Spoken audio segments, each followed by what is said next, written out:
मैं हूं मोहित शर्मा और आप देख रहे हैं आज की खबर में हमारा खास बुलेटिन देवभूमि। चलिए खबरों की शुरुआत कर लेते हैं, जहां पहली बड़ी खबर नेपाल से है, जहां भारी बारिश और भीषण बाढ़ के चलते उत्तराखंड के सीमावर्ती चंपावत जिले में एसडीआरएफ को हाई अलर्ट पर रखा गया है। टनकपुर एसडीआरएफ पोस्ट की टीम शारदा नदी, शारदा घाट और शारदा बैराज समेत संवेदनशील इलाकों में लगातार निगरानी और गश्त कर रही है। नदी के जलस्तर से संभावित बढ़ोतरी को देखते हुए स्थानीय प्रशासन के साथ समन्वय बढ़ाया गया है। एसडीआरएफ ने स्थानीय लोगों, यात्रियों और मछुआरों से नदी और घाटों से दूर रहने की अपील की है।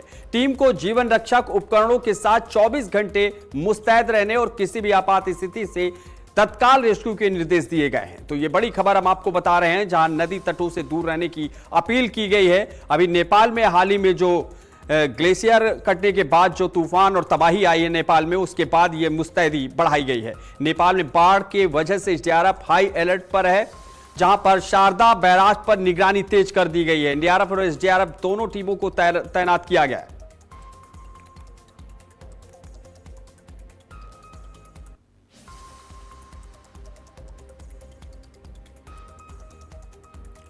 वहीं अगली खबर, देहरादून में नेपाल में हुई त्रासदी को लेकर उत्तराखंड सरकार अलर्ट मोड पर है। आपदा प्रबंधन सचिव विनोद कुमार सुमन ने बताया कि मुख्यमंत्री पुष्कर सिंह धामी के निर्देश पर सभी जिलों को सतर्क रहने के आदेश दिए गए हैं। उन्होंने कहा कि नेपाल की त्रासदी का सीधा असर उत्तराखंड के किसी जिले पर पड़ने की आशंका नहीं है, लेकिन मानसून और आपदा के मौसम को देखते हुए सावधानी जरूरी है। प्रभावित उत्तराखंड वासियों की जानकारी के लिए हेल्पलाइन नंबर भी जारी किया गया है। वहीं चारधाम यात्रा के सभी प्रमुख मार्ग खुले हैं और यात्रा सुचारू रूप से चल रही है।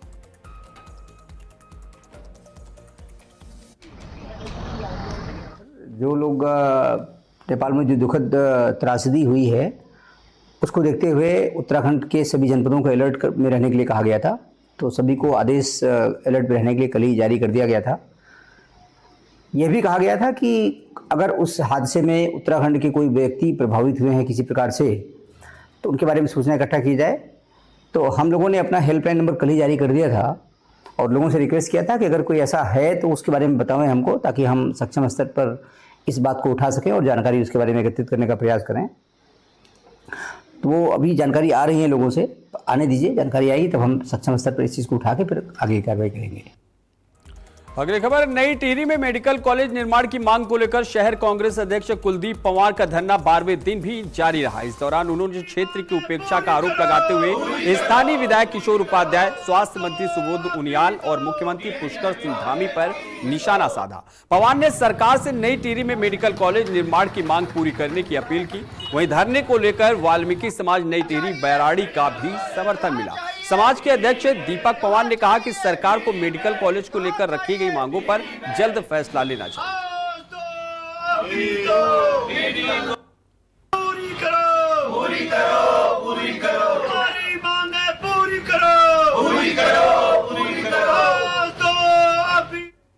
ये चारों तरफ से हमारे जो बुजुर्ग व्यक्ति पिछले 12 दिन से यहाँ पे हड़ताल में बैठे हुए हैं। लगातार 44 संगठन के, अलग अलग संगठन के लोग प्रतिदिन यहाँ पे समर्थन देते हैं। आज वाल्मीकि समाज के साथियों ने यहाँ पे समर्थन दिया और मैं खुद आज धरने पर बैठा हुआ हूँ। सरकार से हम लोग मांग करते हैं, ये पक्षपात जो मंत्री है और जो विधायक हैं, टिहरी के विधायक हैं, ये क्यों चुप बैठे हुए हैं। टिहरी के मेडिकल कॉलेज का आज तक कभी स्वास्थ्य मंत्री फुटबॉल बना रहे थे, कभी टिहरी के विधायक फुटबॉल बना रहे थे और अब मुख्यमंत्री भी इसका फुटबॉल बनाने लगे। टिहरी के लोगों को मूर्ख बनाना शुरू किया हुआ है। हम लोग किस पीड़ा में यहाँ पर बैठते हैं, रात को यहाँ पर मच्छर होते हैं, कीड़े मकोड़े कुत्ते सब रहते हैं और हम सब की जान भी खतरे में यहाँ पर है। और हम सरकार से मांग करते हैं, अगर जल्द मेडिकल कॉलेज नहीं बनता है तो हम 31 तारीख के बाद यहाँ पर इस आंदोलन को उग्र आंदोलन करने जा रहे हैं। वहीं अगली खबर, देहरादून से, जहां मानसून के बीच सड़कों की बदहाल स्थिति को लेकर मुख्यमंत्री पुष्कर सिंह धामी ने अधिकारियों को जरूरी निर्देश दिए हैं। सीएम ने पीडब्ल्यूडी, पीएमजेएसवाई समेत सड़क निर्माण और मरम्मत से जुड़े विभागों और केंद्रीय एजेंसियों को 15 सितंबर तक टेंडर प्रक्रिया पूरी करने के निर्देश दिए गए। मुख्यमंत्री ने कहा कि बरसात का दौर खत्म होने के बाद प्रदेश भर में सड़कों की मरम्मत और गड्ढा मुक्त करने का काम तेजी से किया जाएगा। चारधाम यात्रा, त्योहारों, पर्यटकों की आवाजाही को देखते हुए सड़कों को दुरुस्त करना सरकार की प्राथमिकता है। शहरी निकायों और ग्राम पंचायतों को भी अभियान में शामिल किया गया। सीएम ने सड़क मरम्मत कार्यों का स्वयं निरीक्षण करने की बात कही। देखिए 15 सितंबर तक हमारे यहाँ वर्षा काल होता है, उसके बाद वर्षा कम हो जाती है।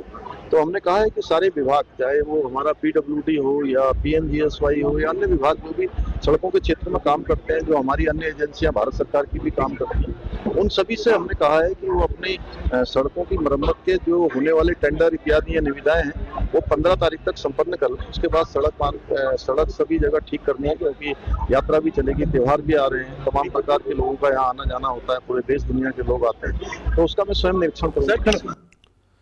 वहीं अगली खबर, देहरादून में भाजपा प्रदेश अध्यक्ष महेंद्र भट्ट के बयान पर कांग्रेस प्रदेश अध्यक्ष गणेश गोदियाल ने पलटवार किया है। गोदियाल ने कहा कि महेंद्र भट्ट को सफाई और शुद्धिकरण का फर्क समझना चाहिए। उन्होंने हल्द्वानी में मल्लिकार्जुन खड़गे की सभा के बाद शुद्धिकरण को उचित ठहराए जाने को भाजपा की सोच और नियत से जोड़ते हुए सवाल उठाए। कांग्रेस प्रदेश अध्यक्ष ने कहा कि गंदगी होने पर सफाई की जाती है, शुद्धिकरण नहीं। उन्होंने भाजपा पर राजनीतिक लाभ के लिए समाज को बांटने और भाईचारे को नुकसान पहुंचाने वाली राजनीति करने का आरोप लगाया। गोदियाल ने कहा कि चुनाव आते जाते रहते हैं, लेकिन उत्तराखंड की एकता सबसे महत्वपूर्ण है। भारतीय जनता पार्टी के प्रदेश अध्यक्ष महेंद्र भट्ट जी का एक बार फिर ये बयान सामने आया है, जिसमें वो हल्द्वानी में खड़गे जी के सभा स्थल के बाद उस स्थान के शुद्धिकरण को न्यायोचित ठहरा रहे हैं।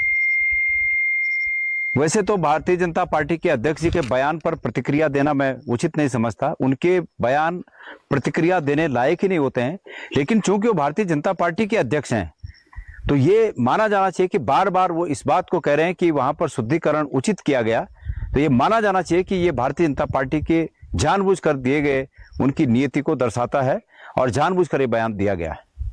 मैं भारतीय जनता पार्टी के अध्यक्ष जी के बयान को मैंने देखा, उसमें उन्होंने ये कहा कि गंदगी हो जाती है, तो तब जाके उन्होंने ये कहा कि शुद्धिकरण किया। अगली खबर है, रुद्रपुर में पूर्व विधायक राजकुमार ठुकराल और मौजूदा विधायक शिव अरोड़ा के बीच चल रही विवाद को लेकर कांग्रेस ने भाजपा पर हमला बोला। कांग्रेस प्रदेश प्रवक्ता शेषपाल सिंह बिष्ट ने आरोप लगाया कि भाजपा में रहने तक नेता देशभक्त रहता है, लेकिन पार्टी छोड़ते ही उसे अपराधी और देशद्रोही बताया जाने लगता है।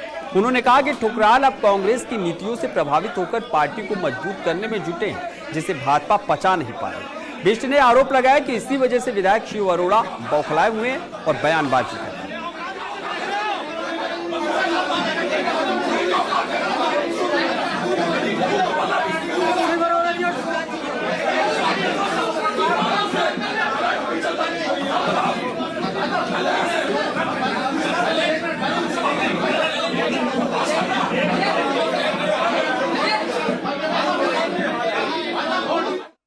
भाजपा के इशारे पर काम करता है, भाजपा के एजेंडे पर चलता है, तब तक वो देशभक्त है, तब तक उसमें कोई दोष भाजपा को नजर नहीं आता। लेकिन जैसे ही भाजपा का कोई नेता भाजपा छोड़ दे, वो भाजपा की नजर में अपराधी हो जाता है, देशद्रोही हो जाता है। यही रुद्रपुर में चल रहा है। अब राजकुमार ठुकराल जी कांग्रेस पार्टी में है, कांग्रेस की नीतियों रीतियों से वो प्रभावित हुए और कांग्रेस को मजबूत कर रहे हैं। ये भाजपा से सहन नहीं हो रहा है, इसीलिए भाजपा के विधायक भी बौखलाए हुए हैं, क्योंकि उनको अपनी हार वहां पर सामने नजर आ रही है। अगली खबर है, देहरादून में कांग्रेस अध्यक्ष मल्लिकार्जुन खड़गे के हल्द्वानी जनसभा के बाद कथित शुद्धिकरण को लेकर सियासी बयानबाजी जारी है। भाजपा प्रदेश अध्यक्ष महेंद्र भट्ट ने कांग्रेस नेताओं के आरोपों पर पलटवार किया। महेंद्र भट्ट ने कहा कि रामलीला मैदान में गंदगी के कारण अगर सफाई और शुद्धि की जाती है तो कांग्रेस को इसे अपने राष्ट्रीय अध्यक्ष से जोड़कर बेवजह बयानबाजी नहीं करनी चाहिए। उन्होंने कहा कि सामान्य सफाई की प्रक्रिया को राजनीतिक मुद्दा बनाना उचित नहीं है। इस मामले को लेकर भाजपा और कांग्रेस के बीच जुबानी जंग लगातार जारी है। खड़गे जी की रैली हल्द्वानी में होती है, रैली उस स्थान पर होती है जो रामलीला का मैदान है, वहां पर गंदगी होती है, ऐसे नारे लगते हैं जो नारे राम मंदिर में लग नहीं, राम स्थान पर लग नहीं सकते हैं, वहां पर गंदगी फैलाई जाती है।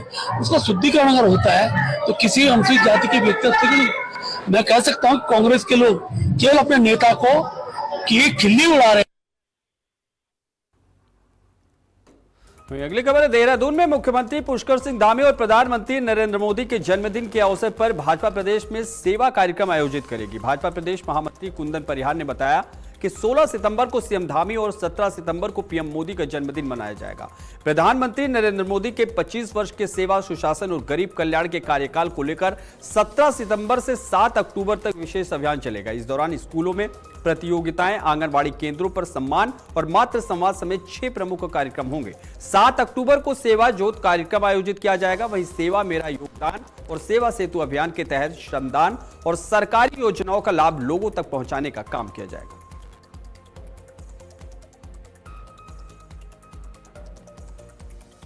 वहीं अगली खबर है, जहां टीडी गढ़वाल के जौनपुर विकासखंड में रक्षाबंधन पर छात्राओं ने अनोखे अंदाज में पर्यावरण संरक्षण का संदेश दिया। राजकीय इंटर कॉलेज दोंग की छात्राओं ने पेड़ों को राखी बांधी और उन्हें गले लगाकर संरक्षण का संकल्प लिया। कार्यक्रम संयोजक संजय प्रकाश सोमवाल ने कहा कि परंपराओं को पर्यावरण संरक्षण से जोड़कर समाज में सकारात्मक सोच विकसित की जा सकती है। इस दौरान नागराजा मंदिर के समीप नक्षत्र वाटिका भी तैयार की गई, जहां 27 नक्षत्रों के प्रतीक स्वरूप विभिन्न प्रजातियों के 27 पौधे लगाए गए। प्रधानाचार्य राम अवतार ने सभी को रक्षाबंधन की शुभकामनाएं दी।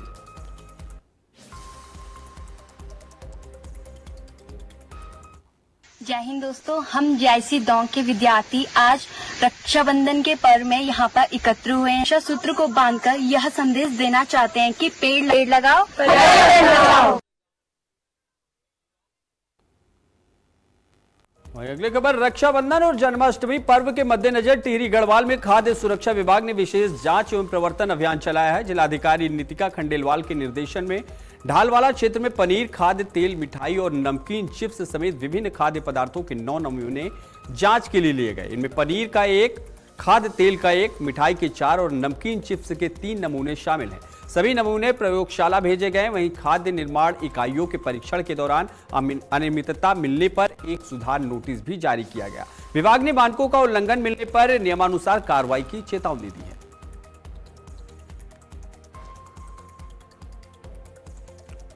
वहीं अगली खबर है, रक्षाबंधन का त्यौहार नजदीक आते ही नई टिहरी के मुख्य बाजार बौराड़ी में रौनक लौट आई है। पिछले कुछ दिनों से शांत नजर आ रहे बाजार में अब बहनों और खरीदारी की भारी भीड़ उमड़ रही है। रंग बिरंगी राखियों, मिठाइयों, कपड़ों की गिफ्ट आइटम की दुकानों पर सुबह से ही ग्राहकों की आवाजाही बनी हुई है। त्यौहार को लेकर कारोबार में तेजी आने से व्यापारी भी खासे उत्साहित हैं। वहीं बाजार में बढ़ती भीड़ को देखते हुए सुरक्षा और यातायात व्यवस्था बनाए रखने के लिए पुलिस बल भी मुस्तैद है। पहले तो धन्यवाद आपके चैनल का, आपके श्रोताओं का। देखिए, रक्षाबंधन एक पवित्र त्योहार होता है भाई बहन के, तो इस मौके पे कबड़ मार्केट में भी अच्छी खासी दुकानें लगी हुई हैं और इस समय जो ग्राहक में बाजार में थोड़ा हलचल भी है, भीड़ भाड़ है और कुछ रेनोवेशन के कारण भी है, कुछ त्योहार के कारण भी है, तो ठीक ठाक मतलब काम चल रहा है। कुछ लोग मार्केट देखने भी आ रहे हैं, कुछ खरीदारी करने भी आ रहे हैं, तो बाजार में ठीक ठाक हलचल है। हाँ, ये तो वो तो आप समझ सकते हैं कि पूरे उसमें सबसे पहले तो थोड़ा 80% काम कम से कम ऑनलाइन शॉपिंगों ने, शॉपिंग मॉलों ने काफी बाजारों की रौनकें काफी हद तक कम कर चुकी हैं, लेकिन फिर भी थोड़ा बहुत बाजारों में भी काम चल ही रहा है और लोग धीरे धीरे इस बात को समझ भी रहे हैं कि अपना नजदीकी व्यापारी हमेशा अपने सुख दुख में खड़ा रहता है। ऑनलाइन सब शॉपिंग से धीरे धीरे लोगों का रुझान भी कम होता रहेगा और उम्मीद है आगे बहुत सब कुछ ठीक होने वाला है। अगली खबर है, देहरादून में स्वाइन फ्लू के खतरे को देखते हुए स्वास्थ्य विभाग और अस्पताल प्रशासन अलर्ट मोड पर है। बीमारी की रोकथाम, समय पर जांच और बेहतर इलाज के लिए अस्पतालों में सभी जरूरी तैयारियां पूरी कर ली गई। चिकित्सा अधीक्षक डॉक्टर रविंद्र सिंह बिष्ट के मुताबिक सरकार की एडवाइजरी के तहत N95 mask, PPE kit, ICU और ऑक्सीजन की व्यवस्था उपलब्ध है। मरीजों की जांच के लिए RT-PCR सुविधा भी नियमित रूप से संचालित। बायोमेट्रिक और बायोलॉजी और मेडिसिन विभाग की संयुक्त टीम निगरानी कर रही है। हालांकि फिलहाल अस्पताल में स्वाइन फ्लू का कोई मरीज भर्ती नहीं है। एक पॉजिटिव मरीज का इलाज सफलतापूर्वक किया जा चुका है।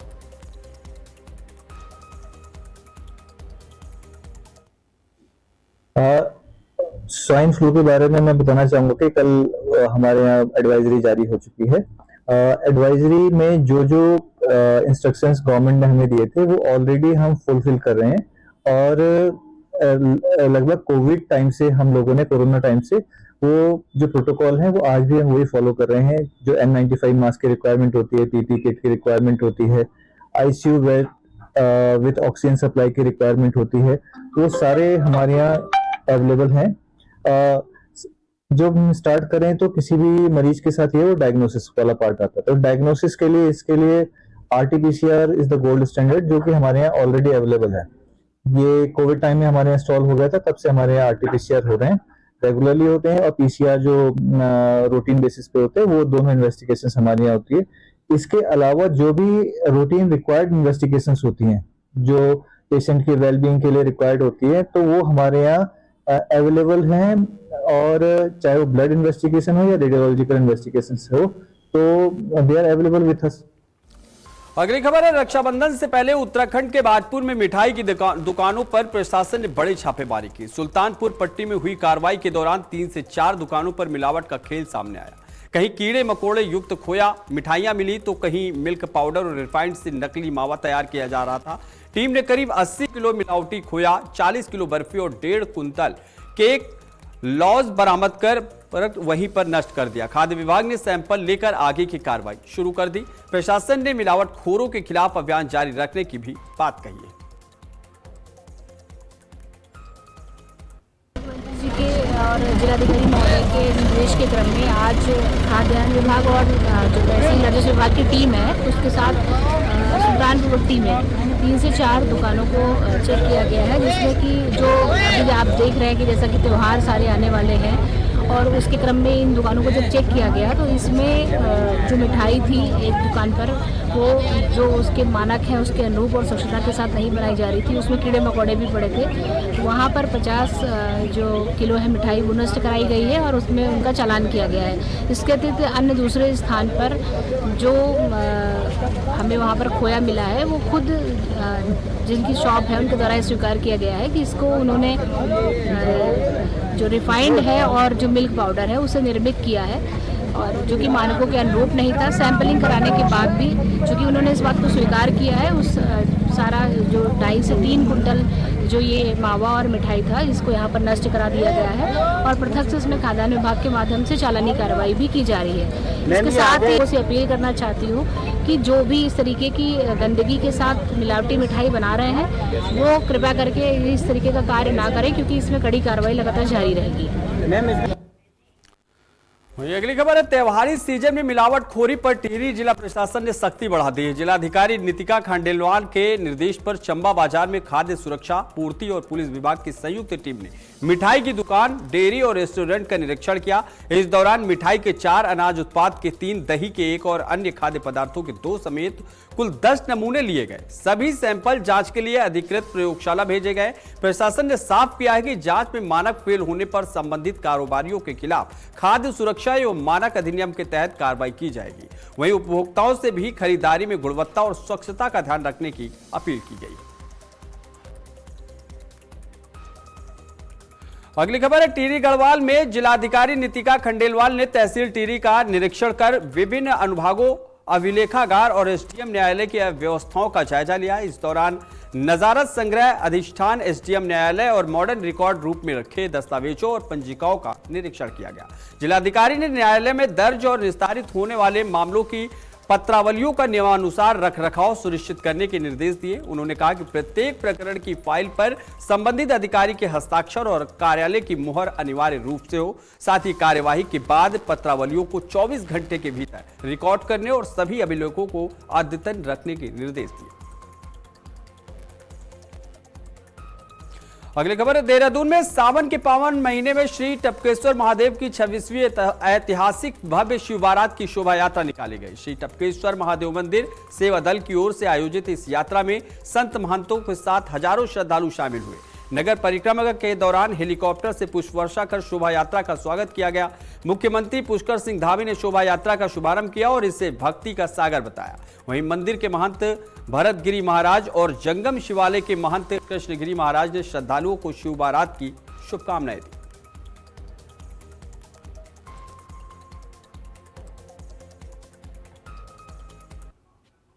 के लिए आप पहुंचे हैं, और इसके अलावा कुंभ मेले का भी अगले साल आयोजन होना है। तमाम साधु संतों के लिए आप पहुंचे हैं और इसके अलावा कुंभ मेले का भी अगले साल आयोजन होना है। तमाम साधु संतों से आप मुलाकात भी कर रहे हैं, किस तरह से देखते हैं सर? मैं सबसे पहले तो आज जो टपकेश्वर महादेव शोभा यात्रा, भव्य यात्रा जो हर वर्ष निकलती है, सभी भक्तजनों को, सभी श्रद्धालुगणों को और हमारे पूज्य संतगण जो इस पूरी यात्रा को संयोजित करते हैं और भक्तों का सैलाब उमड़ता है, मैं उसकी सबको बहुत बधाई देता हूँ, बहुत शुभकामनाएं देता हूँ। और ये भक्ति का सागर है। बाबा की कृपा से लाखों लोग इस यात्रा को किसी न किसी रूप में उसके सहभागी बनते हैं, पुण्य के भागी बनते हैं और ये यात्रा हर वर्ष एक नया उत्साह लेकर आती है। पवित्र मास सावन में होने वाली यात्रा निश्चित रूप से ये जो पूजा होती है, भगवान भोलेनाथ का अभिषेक होता है, शोभा यात्रा निकाली जाती है, इसके बाद सभी लोग अपने अपने कामों में लगते हैं और पुण्य के भागी बनते हैं और साथ ही धर्म के मार्ग पर आगे बढ़ने के लिए भी प्रेरित कितने वर्ष? हर हर महादेव। सबसे पहले आपके यंत्र के माध्यम से राजधानी में अभी संपूर्ण विश्व को बहुत बहुत शुभकामनाएं, बधाई। आदि अनादि पौराणिक स्वयं भगवान टपकेश्वर का जो शिव बारात है, नगर परिक्रमा है, भक्तों को कल्याण के लिए बाबा का जो यात्रा का प्रारूप है, टपकेश्वर सेवा दल के सानिध्य में दिव्यता, भव्यता और सजावट के साथ भगवान के अनेक अनेक स्वरूपों के साथ सबके कल्याण के लिए दर्शन देने के लिए बाबा चल रहे हैं। और आप सब देख रहे हैं कि जितने सजावट है, दिव्यता है, भव्यता है और बाबा का स्वरूप है, आप सबको बधाई देते हुए ये 26वीं शोभा यात्रा की सबके लिए मंगल कामनाएं। भगवान श्री टपकेश्वर सबके ऊपर जीवन में कल्याण, आरोग्यता, दिव्यता प्रदान करें। और इस सफल आयोजन के लिए आप सबको भी, प्रेस के जितने भी आप लोग मीडिया और इलेक्ट्रॉनिक मीडिया है, आप सबको भी बधाई देता हूँ कि आप घर बैठे बैठे सबको बाबा का दिव्यता के दर्शन करा रहे हैं, नगर परिक्रमा के दर्शन करा रहे हैं, नगर दर्शन करा रहे हैं भगवान टपकेश्वर की। आप सबकी बधाई के पात्र हैं और इस यात्रा के सफल आयोजन के लिए आप सबको बधाई देता हूँ।